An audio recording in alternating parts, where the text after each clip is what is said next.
മുരളി മന്ദിരത്തിൽ ബി.ജെ.പി. പ്രവർത്തകരുടെ സ്വീകരണം ഏറ്റുവാങ്ങി പത്മജ വേണുഗോപാൽ. ഇന്ന് രാവിലെ തൃശൂരിലെ മുരളി മന്ദിരത്തിലെത്തിയ പത്മജയെ ബി.ജെ.പി. പ്രവർത്തകർ ഷാൾ അണിയിച്ചാണ് സ്വീകരിച്ചത്. കരുണാകരന്റെ സ്മൃതി കുടീരവും പത്മജ സന്ദർശിച്ചു. കെ കരുണാകരൻ ജീവിച്ചിരുന്നെങ്കിൽ കോൺഗ്രസ് വിടുമായിരുന്നുവെന്നും കെ മുരളീധരനും മറ്റു പലരും ബി.ജെ.പിയിലേക്ക് വരുമെന്നും പത്മജ വേണുഗോപാൽ പറഞ്ഞു. സഹോദരൻ 3 പാർട്ടിയുടെ പ്രസിഡന്റായിരുന്നു. പഴയ കോൺഗ്രസുകാരാണ് ഇപ്പോൾ ബി.ജെ.പിയിലുള്ളത്. അതുകൊണ്ട് വലിയ വ്യത്യാസം തോന്നിയിട്ടില്ലെന്നും അവർ മാധ്യമങ്ങളോട് വ്യക്തമാക്കി. തൃശൂരിൽ 2ാം വട്ടം തോറ്റപ്പോൾ തന്നെ കോൺഗ്രസ് വിട്ടു പോകണമെന്ന് തീരുമാനിച്ചിരുന്നു. തോൽപ്പിച്ചതിന് പിന്നിൽ MP വിൻസെന്റ്, TN പ്രതാപൻ എന്നിവരാണ്. ഇവരെക്കാൾ വലിയ നേതാക്കളുണ്ട്. വല്ലാതെ ചൊറിഞ്ഞാൽ അവരുടെ പേര് പറയും. സുരേഷ് ഗോപിയല്ല തന്നെ തോൽപ്പിച്ചത്. DCC പ്രസിഡന്റ് 22.5 ലക്ഷം രൂപ വാങ്ങി.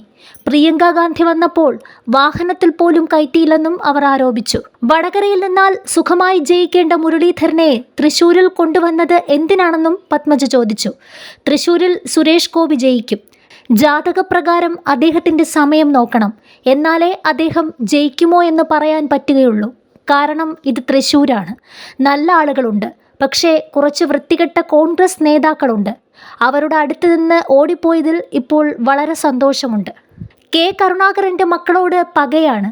ചന്ദനക്കുറി തൊടുന്നതിന് കോൺഗ്രസുകാർ എതിർപ്പ് പറഞ്ഞു. കെ സുധാകരൻ മാത്രമാണ് ആത്മാർത്ഥമായി പെരുമാറിയത്.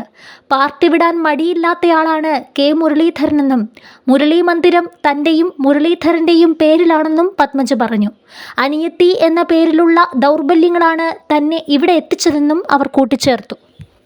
അതേസമയം ഇടതുമുന്നണിയിലെ VS സുനിൽകുമാറിനും NDAയിലെ നടൻ സുരേഷ് ഗോപിക്കുമൊപ്പം UDF സ്ഥാനാർത്ഥി കെ മുരളീധരനും കൊമ്പ് കോർക്കാനിറങ്ങിയതോടെ തൃശൂരിൽ ശക്തമായ ത്രികോണ മത്സരത്തിനാണ് കളമൊരുങ്ങുന്നത്. പത്മജ വേണുഗോപാൽ BJPയിൽ ചേർന്നതിനെ തുടർന്ന് കോൺഗ്രസ് പ്രതിരോധത്തിലായ സ്ഥിതി മറികടക്കാനാണ് മുരളീധരനെ രംഗത്തിറക്കിയത്. ക്രൈസ്തവർ ഉൾപ്പെടെ മതനേതാക്കളുമായി മുരളീധരനുള്ള ബന്ധത്തിലൂടെ ഇതിന് കഴിയുമെന്നാണ് കോൺഗ്രസിന്റെ വിലയിരുത്തൽ.